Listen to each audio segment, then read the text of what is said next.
Welcome to the Left of Str8 Show, your one-stop destination for intriguing conversations with extraordinary individuals who are boldly navigating life outside the conventional norms. Our host, Scott Fullerton, is thrilled to embark on this journey of discovery with all of you. The Left of Str8 Show, we believe that every person's story is unique, and it's our mission to showcase the diversity of human experiences. We bring you the untold stories of fascinating people who identify as LGBT+ and allies, pushing boundaries, breaking stereotypes, and making a positive impact in our communities. On this show, we bring you a diverse lineup of inspiring guests, from activists to artists, and entrepreneurs to entertainers, and everything in between. We dive deep into their personal journeys, discovering the pivotal moment that has shaped their lives and careers. You can expect thought-provoking discussions on a wide range of topics, from LGBTQ rights, social justice to arts, culture, mental health, and more. Our guests are change-makers who share their insights, challenges, and triumphs, igniting conversation that promotes empathy, understanding, and love. So whether you're part of the LGBTQ community or an ally looking to expand your knowledge and show your support, the Left of Str8 Show is for you. Together, we can build bridges of understanding and acceptance, celebrating the beauty of what makes us all unique. So sit back, grab a drink, and get ready for the show.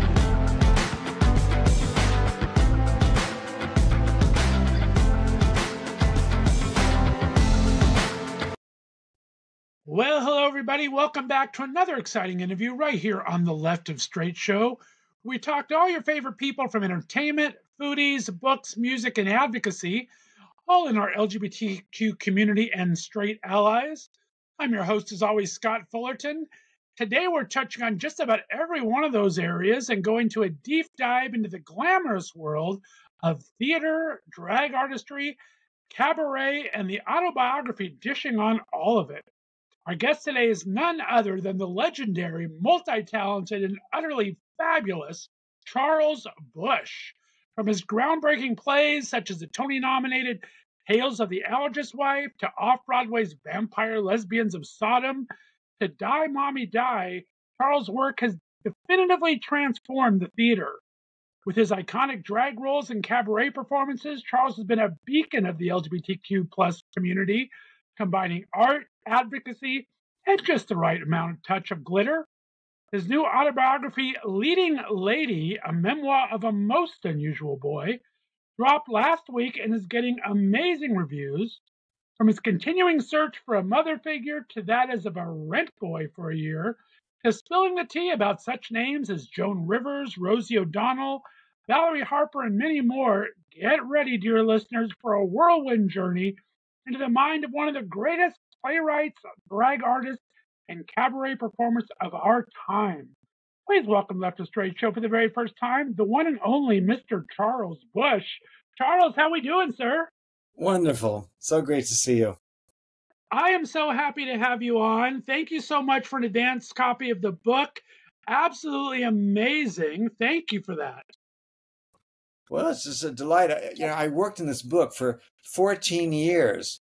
Oh, my goodness. 14 years. I thought it was 8 years, but my friend Kathy, who's sitting right next to me, she said, no, it was 14 because she was involved in typing it in the early days. And so I'm just so thrilled that it's finally out there. And then it was kind of this like delayed sex act because, first the book was available for pre-sale on Amazon, for the last few weeks, but it wasn't right. Kind of like, it's got to happen. And then I had to wait. You're getting there. You're working up towards the climax there, and all of a sudden it's released. Yeah. I love that. Now it's released. Yes. Well, it's so exciting to see you. I've been doing some deep dive research. Of course, I've been following your work forever. I finally took your apartment home tour the other day. That is an amazing feat just in and of itself. I can't believe everything you have along those walls, and just an amazing life you've led, my friend. Well, when I was a kid, watching TV, I dreamed that someday I wanted to live in both in the Wizard of Oz, Professor Marvel's caravan in the beginning of the movie, right?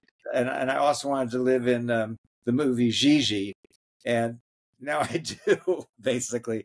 I'd say it's kind of, it is sort of like a a horror. That is crazy. Well, there's so much to talk about. And the thing I love about your book is it talks about your entire life so far, but it also jumps out of order. And I read so much stuff, I'm going to jump out of order a lot here. So I hope you don't mind. I'm ready to jump But with.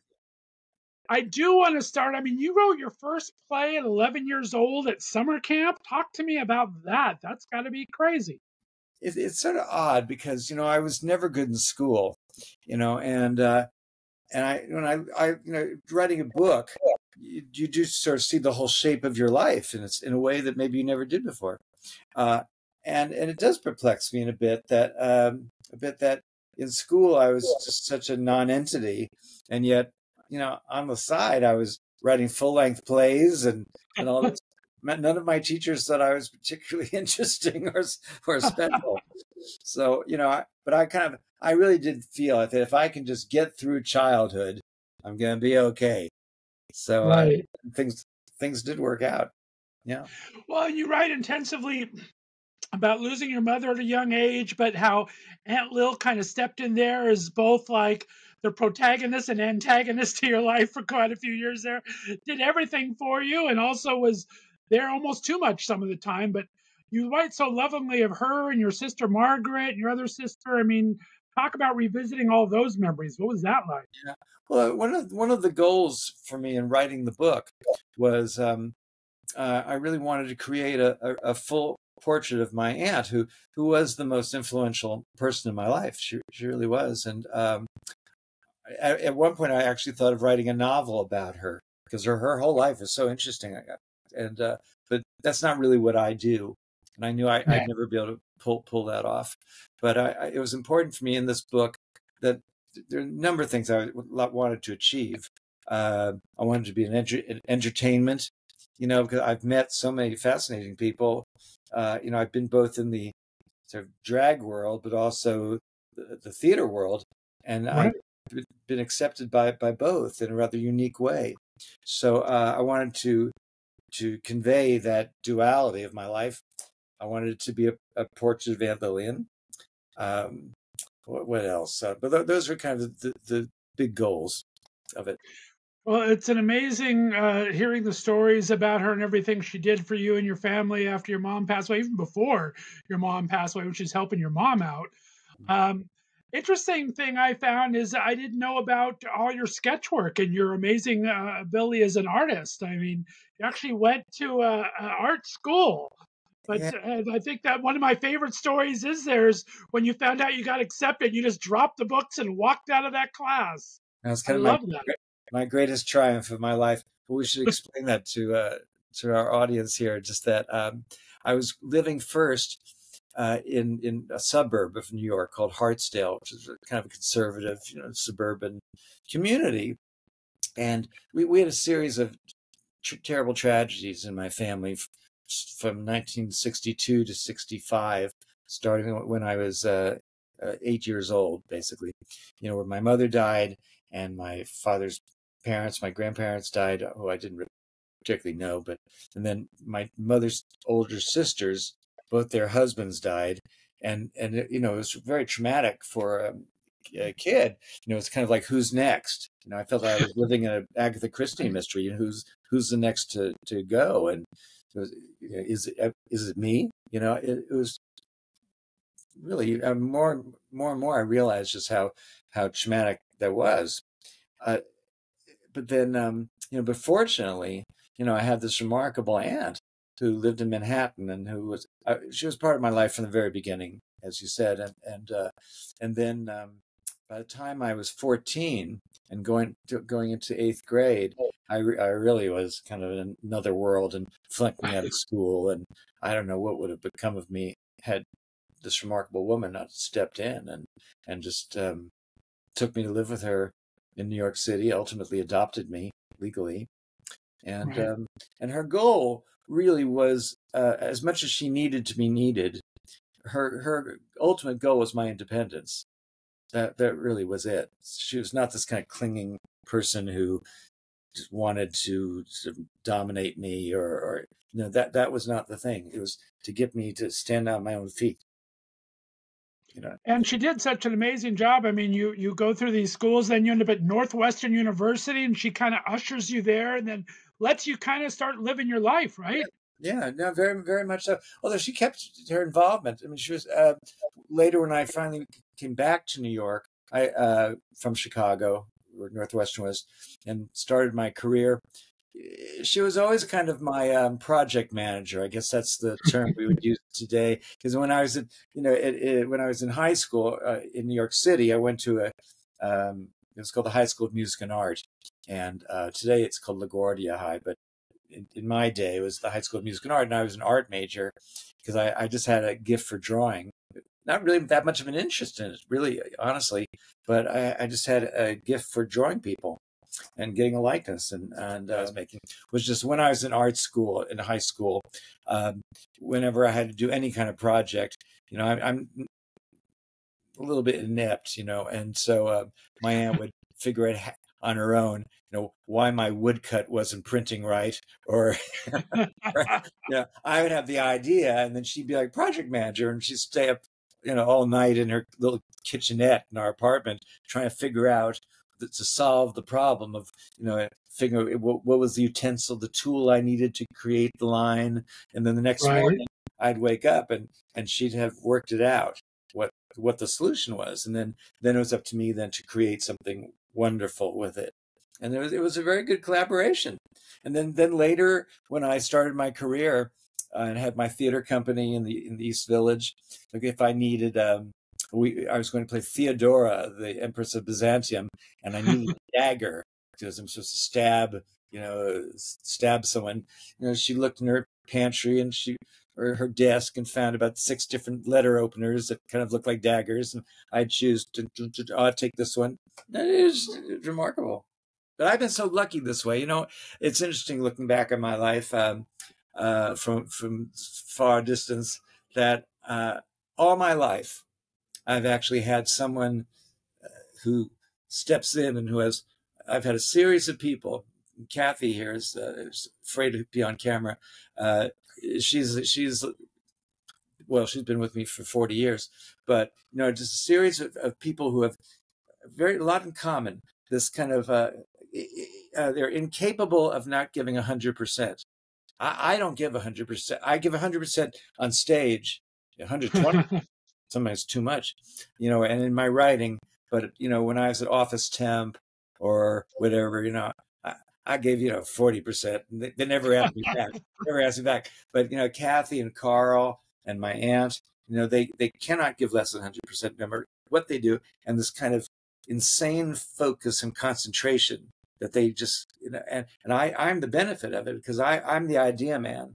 I got a lot of creativity, but my aunt used to say your problem is that you don't understand the mechanics of living. And I don't putting in a light bulb is sometimes a problem for me because as my aunt also used to say, your problem is that you don't anticipate. So what is a problem for me is screwing a light bulb is not so difficult. But when I went to the hardware store to get the light bulb, I forgot to figure out exactly how what kind of light bulb it should be. So the store and wait a minute. Was the small end of the light bulb or was it the larger one?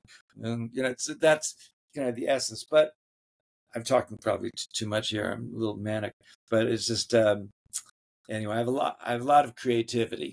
But I think we need to have those detail-oriented people in our life, especially when you're creative like that, because a lot of the details aren't quite as important as the big picture, right? We're kind of looking at the big picture the entire time, and we need these people around us to kind of ground us, and kind of make sure that we do look at those details. Because I'm the same way. I'm very pie in the sky ideal man, but I need the people to ground me around me. Yes, and left with me sometimes it's what you're getting is kind of the gist of things. Because somebody recently was saying, "Oh, and your makeup on stage when you do drag is so perfect." I'm counting on people to being a little bit farsighted, and we're not too close too. There's nobody's that close to me because my makeup, it's not that great, but it's good enough that if you're, if you've got a little bit of glaucoma, I look gorgeous. Talk about this drag artistry. When did you first kind of dabble in that? When did you realize that I do this pretty damn well? Well, all my life, from earliest memory, I wanted to be on stage. That was the thing, to somehow be on stage in the theater. And I wasn't very good when I was young. I loved it too much. The kids who in the school play who just kind of get up there and just sort of do it, they were better than this kid who just, to be up here, and then forgets all his lines because he's just in such a state of rapture. And then as a gay kid too, in a certain sense, playing a straight part, it's kind of like imitating what a normal boy might be like. So it came off a little bit animatronic. So that was good. But when I was quite young, maybe 16 or something like that, I started reading about this man named Charles Ludlam, who had his own theater company in New York City called the Ridiculous Theatrical Company. And he wrote and directed and starred in his own plays. He had his own ensemble. And when I finally saw him perform his company, it was like I was hit by a tsunami of possibilities that we shared the same frame of reference of classic film and opera plots and 19th century theater, which always fascinated me.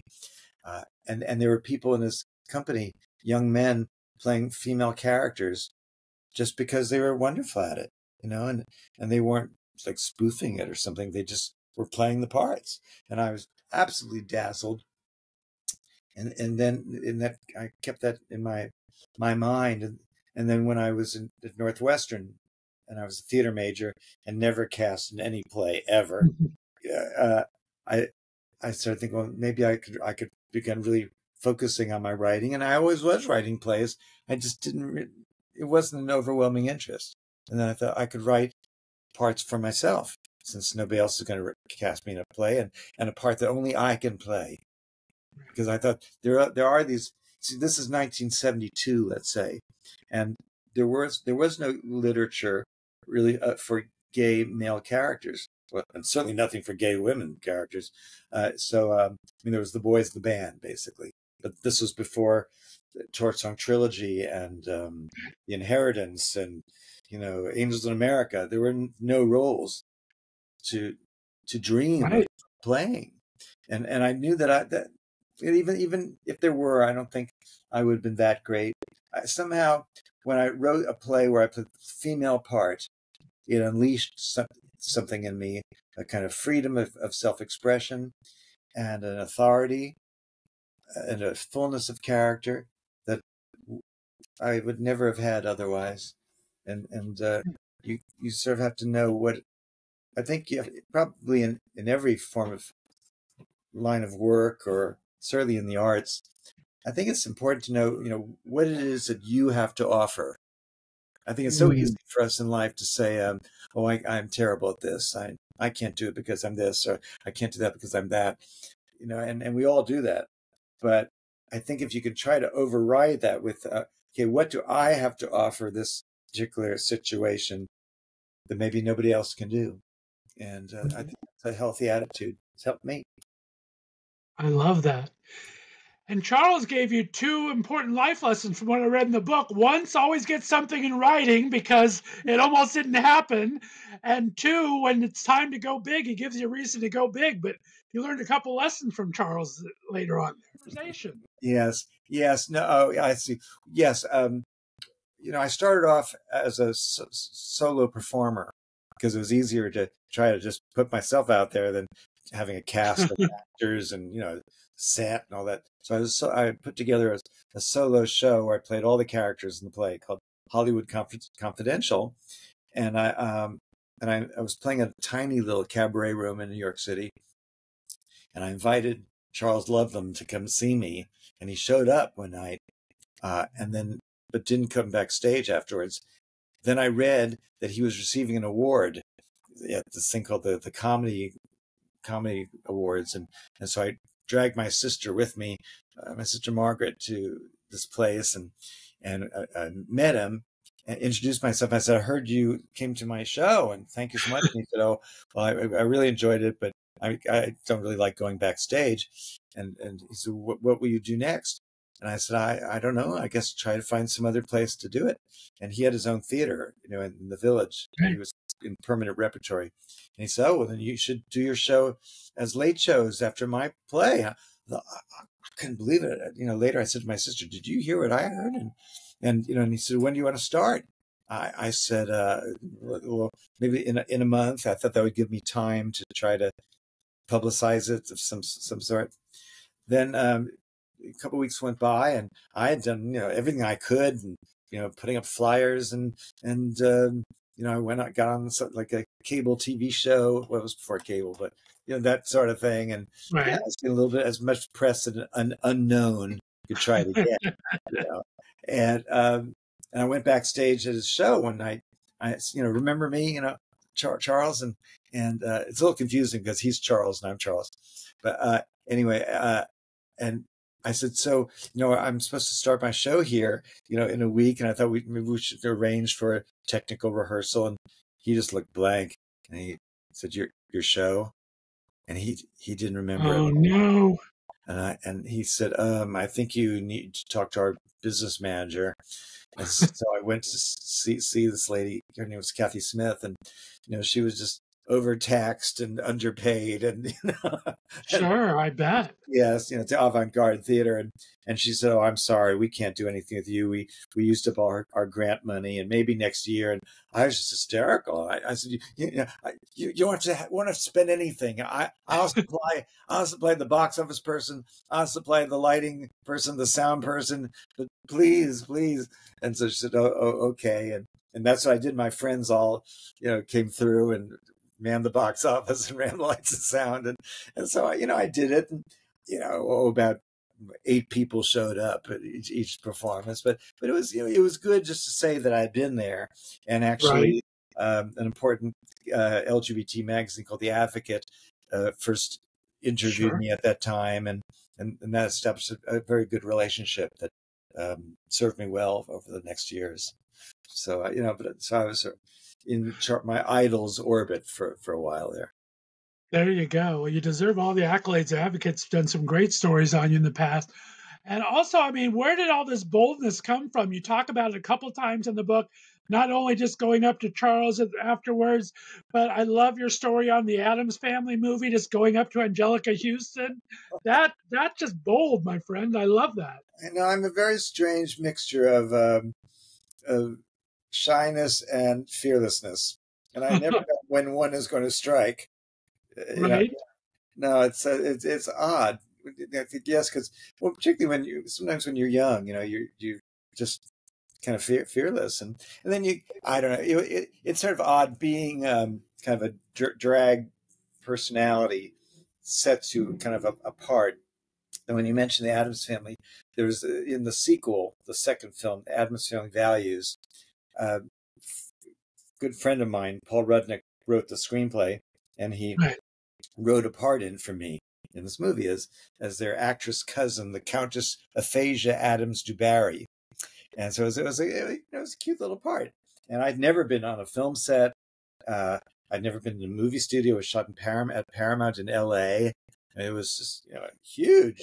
I couldn't believe it. In fact, the first day I was on the set, it was this huge set. If any of you, if you've seen those Addams Family movies, in fact, the house set was so big, it was in 2 separate studios. Paramount had the front of the house, and I think maybe it was called the Review Studios, had the back of the house. It was wild. And, it was like being in The Wizard of Oz. And so it was this huge studio fantasy film. And I got there at, they picked me up in the car at 4:30 in the morning and drove me to the studio, and the hair and makeup, and it just was, and it was like my whole life had led to this moment. And when I was in the makeup chair, I don't think people are so jaded that makeup people were got a kick out of this person. It was like, oh my God. And, I think Marlene Dietrich shot in the studio next door, and, all this. And, I think it was refreshing for them in all the different departments. And then finally I was let out. Oh, here I'm in the big drag costume and hat and wigs and feather boas. And I go out to the set, this enormous set, and I'm in my place, and there's Angelica Houston and Joan Cusack, and I'm supposed to go over and, when they say action, and introduce myself, darling. And as soon as they called action, it kind of all, well, I've been up for so many hours at this point. I've been up for 12 hours already. I just got so lightheaded that as soon as they called action, I passed out, and I sort of quickly kind of came to, and everybody was running about, and Angelica Houston is kind of like, what the hell's going on here? And I had endeared myself to all the crafts people, that there was this whole line of people were coming over, the wardrobe people. Oh, honey, you're going to be great. You're just going to be great. And the hair and makeup people, and darling, you're going to be just great. We're with you, the hair people. And I'm just like, oh God. And I'm sure that Angelica Houston was thinking, who is this person? And finally, the director, Barry Sonnenfeld, he had to stop things. He said, I guess we all have to know that this entire movie is about Charles Busch. So that I'm fine. And we proceeded.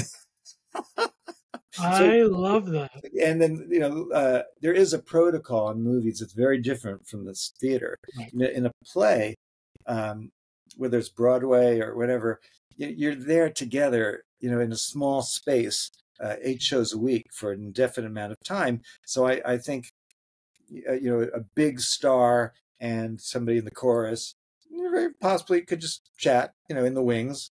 It's rather equal. In a movie, it's different. The star, they're sequestered in, their own trailer, whatever, and people with small parts are kind of kept in a pen somewhere else, and it's just not really cool. You just don't. It's just a protocol. You just accept it.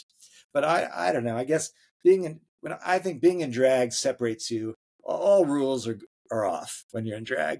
And there I was looking so glamorous. And I guess I also had a bit of a big fat ego thinking, well, I'm the star of Vampire Lesbians of Sodom, off Broadway, that if I want to talk to Angelica Houston, I'll talk to her. So I just went over and I said, Angelica. Yeah. I said, if you ever did a play, a very good part for you would be the play The Chalk Garden, playing the part of Miss Madrigal. And she sort of lit up, and she said, "Oh, Deborah Carr did the film, and she was a great friend of my father, the director John Huston, and she was this great part of my childhood." And so it was an interesting conversation, and I could see some of the other small part actors thinking, like, how did he just go over there? Who does he think he is? You do it. There you go. Boldness pays off sometimes. I think I read too on your story in your book about that while you were waiting, you had this, you talked to someone about your key light, and lighting's an important part because later on you're interviewing Liza Minnelli and she sets your light as well. So I think you surround yourself with the right people. Yeah, no, it's funny with Liza Minnelli. I was interviewing her for this LGBT news hour show called in the Life that used to be on PBS, and we were in this little studio, and she was supposed to arrive at what time was she supposed to arrive at 2, I think it was, but we were told that at 5 o'clock she had to be gone. So fine, and so we waited, and like a lot of these big star, she was very late, and so it's now like 4 o'clock, but we set up all the lighting, right. Preparation. And it was like a kind of like Charlie Rose. It was a big round table and 2 chairs, and I have this thing about that I only like the left side of my face, and so I'm just always everywhere, just kind of like this, And but then we were told that Liza also likes the left side of her face. So I thought, well, got to do it for her, so it was lit for her. And then when she finally arrived at, after 4 o'clock, I said to her, and she was very, very nice, just very friendly and enthusiastic. And I said, Liza, I said, we have the same side that we prefer, but I'm such a gentleman. I've given it to you. And she said, oh, baby, we can fix that. And I said, what? And suddenly she turned into the lighting designer, and she was, and she knows lighting, and she was like saying, lower that light and change this, and I could sort of see in the monitor that I was looking really good, but it went on and on. It was like, and I said, well, I think, Liza, I think we need to get started. She said, hey, this is, I'm a director's daughter. I'm a Minnelli. This is what we do. And you're looking baby, you look fantastic already. And she kept going. She was just having the time of her life, being this lighting designer and doing a very good job. She'd worked with Bob Fosse and, all, the great stylist Scorsese and their cinematographers. She knows what she's doing. And so finally now we have to be done by 5. It's about 4:45 now. And she finally, it was, I was lit to her satisfaction, looked fantastic, but we had to somehow race through this interview in 15 minutes, and we somehow got it, and then we were all just kind of wiped out, and she was just full of energy, and as she was leaving, I sort of walked her to her car, and she got into the car, and then she kind of put her arm kind of through the open window, and she's perfect dexterity, grabbed my hand and said, baby, I want more. And off they went. Oh, I love that. That is so amazing. Let's get into some of your works. I mean, Vampire Lesbians, we got to talk. Obviously, you never know when anything's going to be a hit or not, but that really kind of changed your career. Talk about that experience from the beginning to what it became. Did you ever, in your wildest fantasies, think it was going to go that way? No. I had this career, for about 8 years as a solo performer throughout my 20s. And I had no management, and I just booked myself all over the country, San Francisco, Chicago, Washington, D.C., Santa Cruz, Boulder, all sorts of places, just, playing usually very small theaters. But it was like being in vaudeville. I was learning my craft, really, and getting better and improving and learning. And then, but I wasn't, in certain sense, wasn't progressing. I still couldn't earn a living. And in between these gigs, I still was being cleaning apartments, or since I draw well, I was a quick sketch portrait artist. And I worked for a while there. I worked for an agency called Rent-A-Witch, which booked palmists and tarot card readers. So they sent me to parties as a psychic portrait artist, and I would draw people as they were in their previous life. But it was so frustrating because I wanted to be in theater, and I just wasn't progressing. And the goal for me really was to earn my living doing theater, and that's so hard to earn your living doing what you love. Is a very precious thing and very elusive for most people. But I was working for a while, for a couple summers at the New York Renaissance Fair as a portrait artist. I had my booth set up, and I met this fascinating gal, Bina Sharif, who's from Pakistan. She was a very exotic woman, and she was hired as an actress at the Renaissance Fair to pretend to be a gypsy fortune teller and go around kind of harassing people there at the fairground. We became friends, and she invited me to see her do her performance piece way down in the East Village, in Lower East Side of Manhattan, an area called Alphabet City, because all the avenues are called Avenue A, Avenue B, Avenue C. And in the early 80s, this is 1984, only the deranged would go there. I mean, it was very dangerous and completely ungentrified. You wouldn't recognize it now. It was totally, and Madonna, it sort of came out of that milieu, and the artist Keith Haring. They were I part remember learning about it from Rent, to be honest. That's how I first came across Alphabet City. Rent is about Alphabet City, and so because it was ungentrified, there were cheap rents, and so these very interesting art galleries and dance clubs would pop up among the rubble, basically.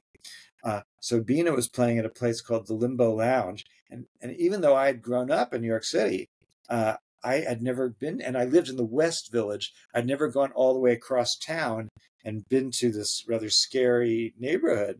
And I took my roommate, Ken Elliott, who was an aspiring director, and we went down to, all the way. Sort of, we thought it was the end of the world, basically. And we see this art gallery. It's like this little storefront, and it was called Limbo Lounge. It was an art gallery and a bar, basically a bar, really narrow place. And we walked in there, and I was just dazzled, mesmerized.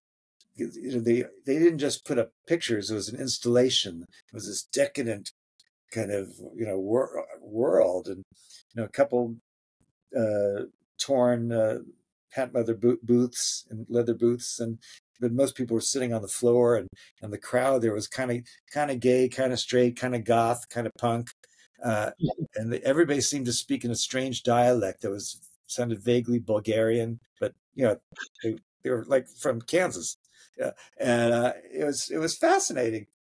And Bina did her act, and I mean, honey, you just had to be there. You just had to be there, and I just was beside myself, turned to froth, and I said to Ken, I said, we got to do a show here. We just got to do something. And he assumed I was going to do my act, but I didn't want to do my act. I wanted to do something really decadent. And I was just wearing kind of my act, just, black pants and a shirt. I said, no, I want to be in drag. I want to be outrageous. And, it suits this atmosphere. So I quickly, while I was working as an office temp, I wrote this little 40 minutes, I think it was only half hour at that point, sketch where I was a vampire actress, who lives for eternity. And I cast just my, people that I knew from different parts of my life that I'd collected. They all knew me but didn't know each other. And Kathy, I thought she's got to be involved, and we'd met about a year or so before, and so she was going to be the stage manager as such, pushed like the button of the tape recorder, for the music start. That's kind of it. And then she ended up doing our wigs, and she had never done wigs before, but she, in the 60s, she'd worked in offices, and as a typist, and used to, tease her hair a lot and put on wiglets. So all of that past knowledge came back, and suddenly she started creating these big wigs on us. And so before we had a set or costumes, we had wigs. And we did the show just for, it was supposed to be just for a weekend. And we had so much fun. We just had fun. And we'd forgotten that you could have fun in theater. We thought, theater, fun? But we had fun. And we adored each other. And we became a theater company called Theater in Limbo, because we were playing at the Limbo Lounge. And it really was remarkably small time. I've made great hay out of this period of my life, but it was really only about 6 months, basically. And we did all these different plays, for 9 performances each. And I was just churning out these plays for this ensemble. And we all kind of were playing the same parts, but in different historical periods. And we were in the right place at the right time. And word got out, because we had no money to publicize, and there'd be long lines waiting outside the Limbo Lounge to see us do Vampire Lesbians of Sodom, or Gidget Goes Psychotic, Theodora, She Bitch of Byzantium, Pardon My Inquisition, or Kiss the Blood Off My Castanets. And particularly when we did Vampire Lesbians, the enthusiasm was so wild that one night after the show, Ken and I went back across town to West Village, where we lived, and we were at a restaurant we used to like to go to, this Irish pub called McBell's, and we started counting out the money, and in piles of 100, and we'd made over $1,000. and we only charged about $3 to get in. So it was packed. And Ken said, is it possible that this thing that we've been doing for fun is actually the lucky break? Is that possible? And so we tried to get producers to move it to a real theater. And some of them came down to the Lower East Side and they thought it was cute, but no, thank you. And then Ken said, well, we just have to produce it ourselves. And he worked out a budget, and it was $55,000, which is even then was ridiculously low, but it was a huge amount of money that we thought it took us another about 6 months to raise. And everybody's really their mother, Rose Cohen, Julie, my friend Julie, her boss on Wall Street, my two aunts and my sister, they bought a share. These young men who came to all of our shows, they pooled together and bought a share, and we got the money together, and we raised just enough to get us through opening night. And that's kind of dumb because, you really should have a surplus to get you through till things pick up. Maybe you should have enough to last you at least a month. We had enough just opening night, and the opening night came, and the Times critic had come actually a few nights before, which is what they do nowadays. And so we had 72 hours of just the agony. Like, it all depends on this guy's opinion. It all depends. Right. And if he doesn't like it and the show closes, that's probably the end of Theater in Limbo. We probably wouldn't go back to the Limbo Lounge. And somehow I don't know what would have happened, really. It was like a dream. And the opening night came, and we did the show, and all of our friends, our investors all went down afterwards to the green room, and we were having a champagne toast. And somebody went outside and found an early edition of the Times and came back in and said, the review, here it is, the review's out. And we were, and they threw it to me, and I just couldn't read it. And I threw it to Ken, who was a very composed young man, but he couldn't read it either. And finally my college roommate who was there, Ed, he just grabbed the paper and read it out loud. And it was this rave review, and everybody got mentioned. Everybody got mentioned and predicted the play would run for years. It was just magical moment. And I hardly can even talk about it now, 40 years later. I just went into the dressing room and nobody could see me. It just was That's fantastic. And it changed my life overnight. Because sometimes, on off Broadway in your little theaters, you can have a hit, or a good review, and it doesn't really change things. For me, the day before, I couldn't get a job, as an office temp.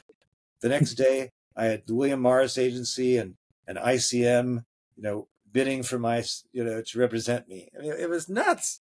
And I have so much, it was absolutely, we all consider it like Brigadoon, like it's this miracle that happened to all of us. Feel that way. The world a while to catch up with you. That's all, Charles. The world needed to catch up with that talent. Yeah. And then so many great things. I mean, when you based Alchemists Wife on your friend Barry, who I saw the story of Angela Lansbury and Cherry Jones and Sarah Paulson. Which came first, that satyr or the Alchemist's Wife? The Alchemist's Wife first. Yeah. No, I was having a very good career for many years, from 85 to 1999 as an off-Broadway playwright actor, and I really didn't have, I've never really had the big plan, like the big dream, like my goal is to have my own sitcom, or my goal is to be on Broadway. I just kind of went from, like just one thing that led to another, and worked hard for them, but I just didn't have like a overriding dream, which, maybe I should have.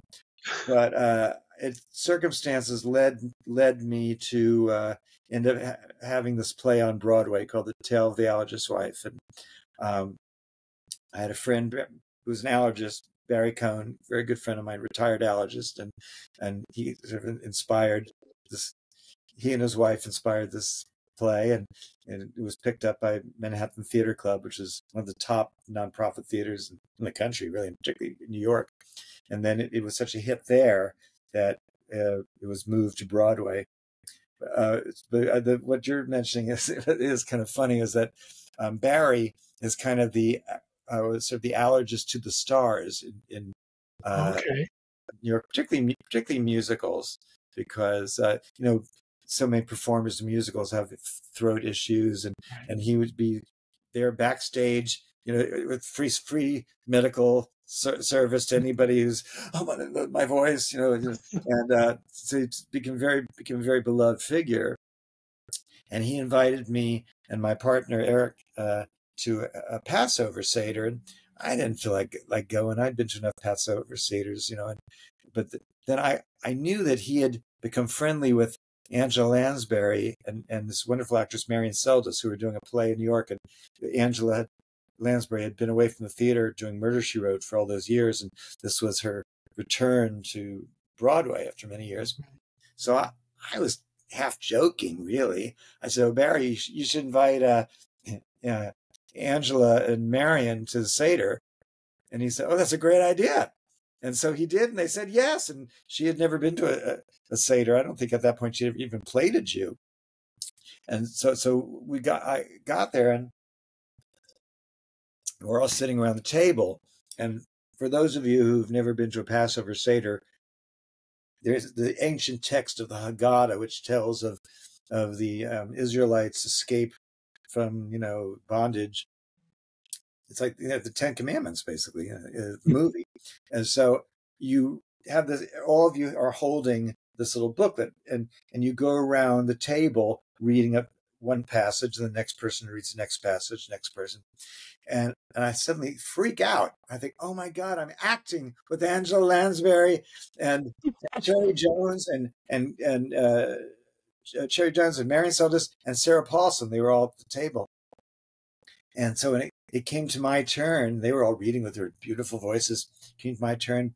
I really tried to do my best. I was enunciating and really giving a performance. And when I finished my turn, my partner Eric whispered in my ear, "I can't believe you're reading the Haggadah as Joan Crawford."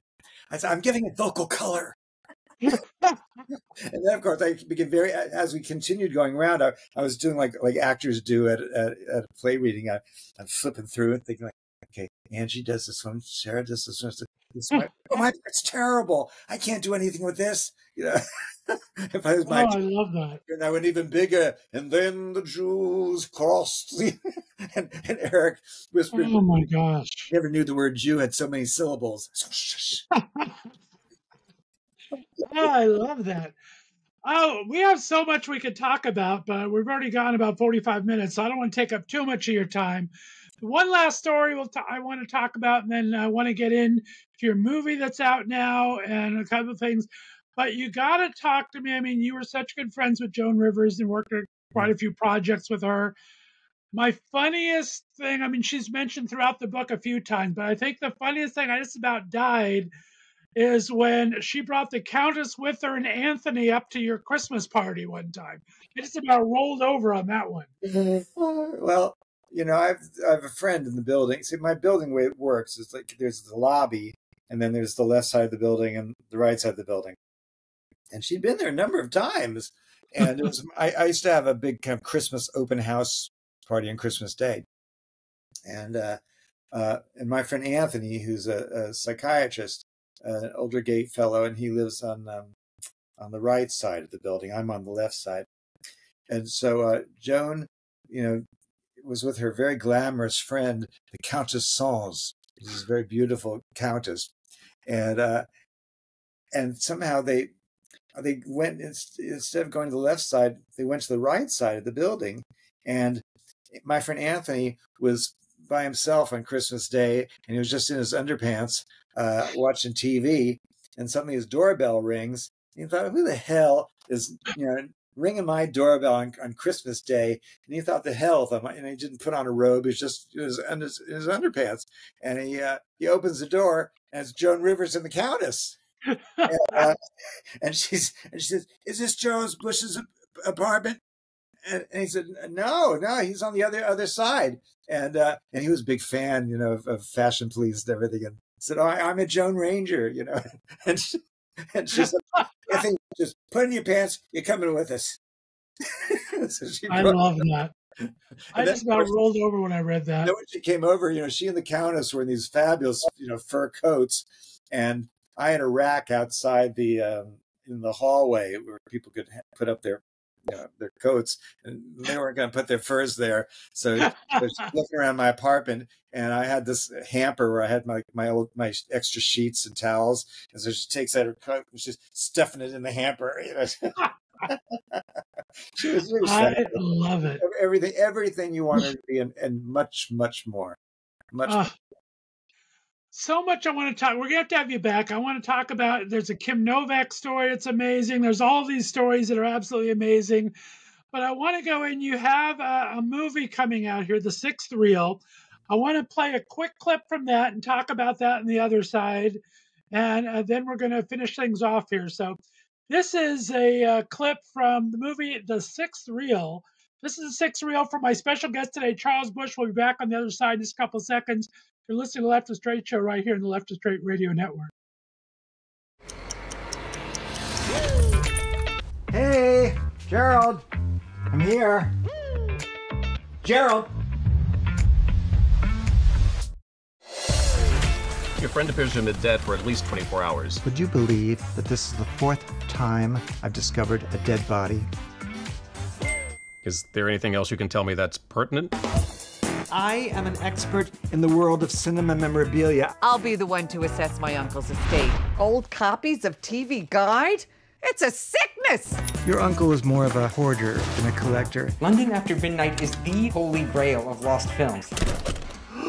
Jimmy, are you all right?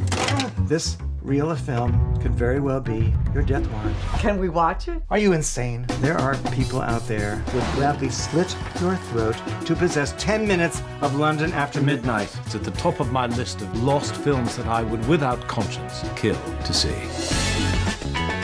Jimmy Nichols! Jimmy, I believe those vampires are calling. Don't pay any attention to them. Jimmy! Let's make a run for it. You cannot escape us!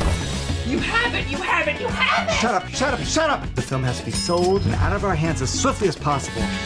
Congratulations on the cinematic find of the century. Are you free for dinner tomorrow night?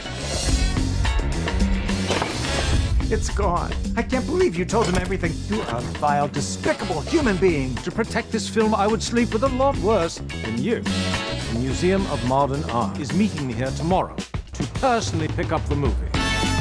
Helen and I have devised a foolproof plan. We shall strive to keep this as simple and undramatic as possible. We're looking for Jimmy Nichols? Don't know him. Never met him. Check. Bring the package downstairs. Check. Hello. Let Max take that from you. Jimmy. Shouldn't we be going up 8th Avenue? We will be taking you to a different destination. Can somebody please tell me what is going on?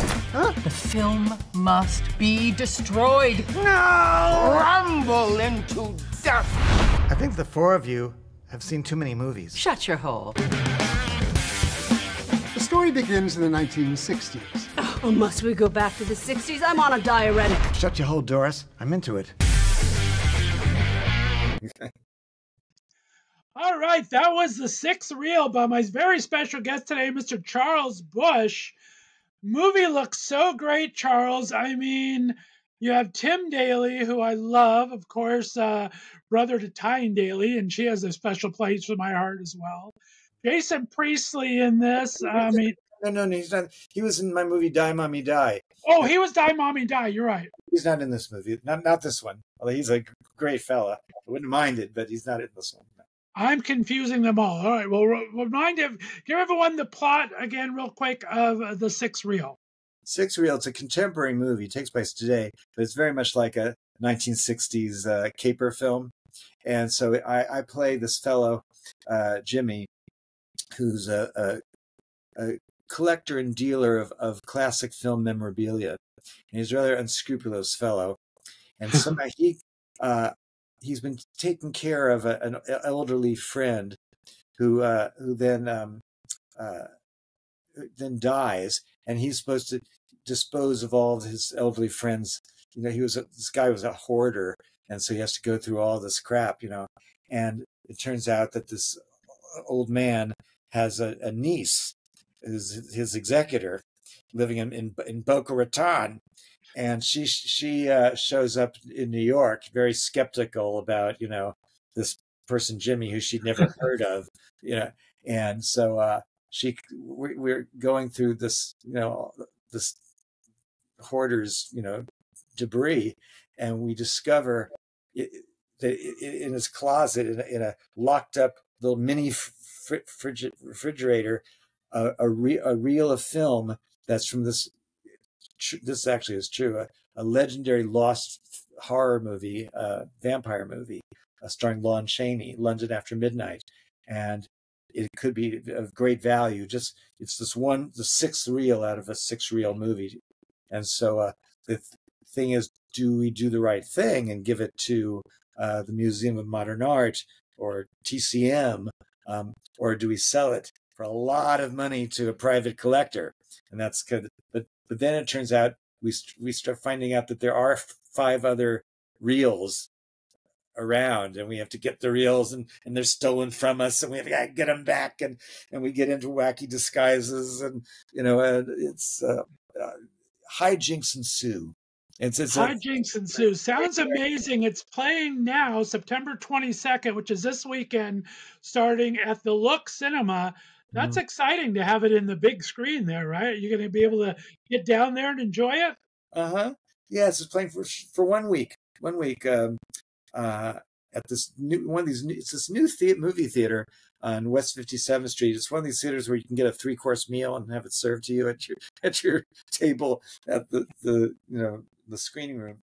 And so we'll see. You know, it'd be nice if this led to other cities, which it might be, and yeah, I think it's going to be fantastic. You're going to sell out that theater, I can tell, my friend. Oh, I hope so. Well, Charles, it's been exciting talking to you. We're going to play out in a couple of seconds. You did a fantastic tribute. I think it was back in maybe June or May or something, for where you sang Both Sides Now, one of my favorite Joni Mitchell songs. Such heart, such feeling in that. After this book, I mean, you have this fantastic book out. Do you feel like you've kind of looked at both sides now? Are you excited where you're at right now? I am. I'm at a very, very good place in my life. And I've looked back, and now I got to look forward. I've got to try. I love it. Keep it moving. We have to have you back because I have so many more stories I have to talk to you about. Let everyone know where they can find your website. They can find a lot of great things all about this on your website. Give them your web address. It's very simple, charlesbusch.com. But my website is so inclusive that you can never get to the end of it. It's like finding the source of the Nile. You just keep going. There's always something more. It is an amazing website. And again, the autobiography is out now. Leading Lady, a memoir of a most unusual boy. As I said, I've read it. It's an amazing story. Charles Busch, thanks for all you've done for drag, for queer theater, for everything. It's been my pleasure being able to get to talk to you, sir. I've had a ball. Thank you for having me on. You're very welcome. Stay on the line for me, guys. We're going to do a special 5 questions with Charles. Be sure to look for that next week. We appreciate you. Look for this book, and thanks for listening to Left of Str8 Show. We'll be back next week with a brand new interview. Have a great week, everyone.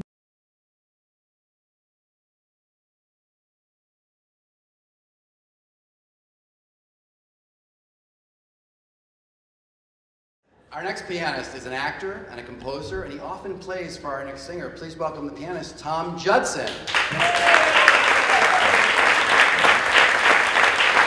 Now, he's a playwright, actor, director, novelist, cabaret performer, and drag icon.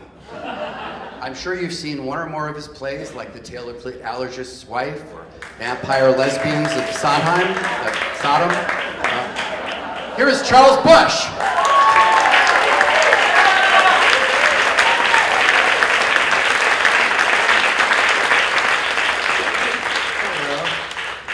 gosh. Yes. Well, I guess about a week and a half ago, I saw Marilyn at 54 Below. She's such a show-off. She stood for the entire hour and a half show. And then of course, I had done my act there about a week before and sat for 80% of my show. I'll be damned if I'll put my ass in a chair tonight. And there isn't any. Anyway, okay, we're going to do a lovely song by Joni Mitchell.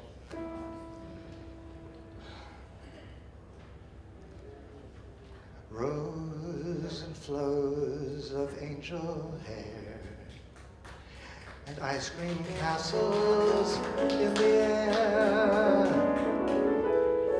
feather canyons everywhere. I've looked at clouds that way, but now they only block the sun. They rain and snow on everyone. So many things I would have done, but clouds got in my way. I've looked at clouds from both sides now, from up and down, and still, somehow, it's cloud illusions I recall. I really don't know clouds at all.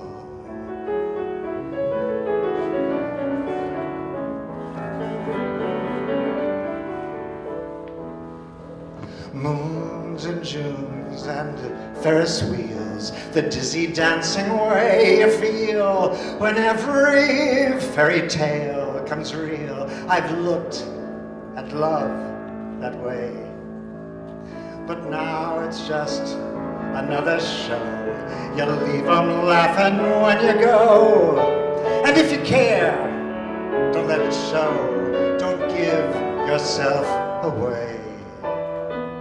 I've looked at love from both sides now, from give and take, and still, somehow, it's love's illusions I recall. I really don't know love at all.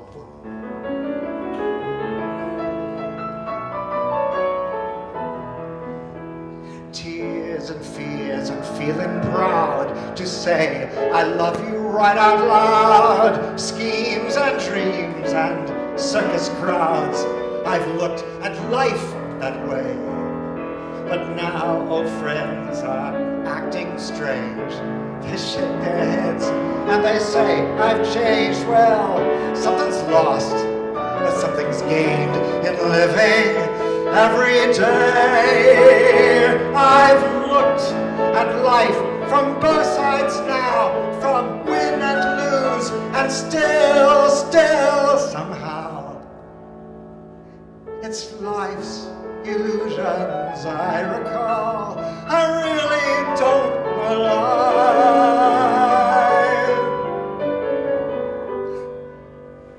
I really don't know life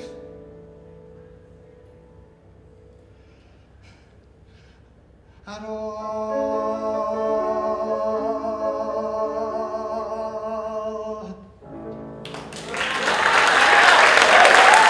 Ladies and gentlemen, Charles Busch, Tom Judson. Bye-bye.